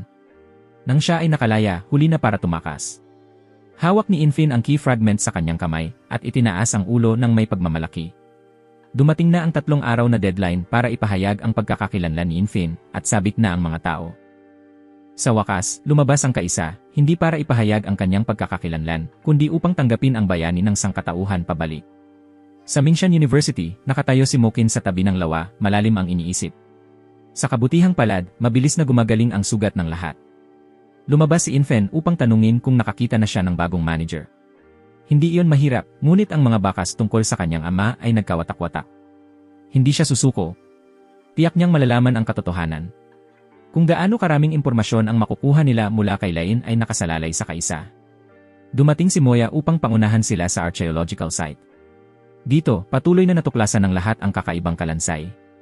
Hindi kailanman iniwan ng mga Wayne Demon ang kanilang mga katawan matapos mamatay.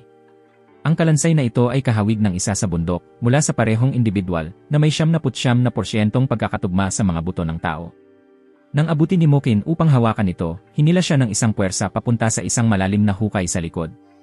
Ang bukas na wakas ay nangakong magdadala ng kapanapanabik na 2nd season na umiikot kay Infin.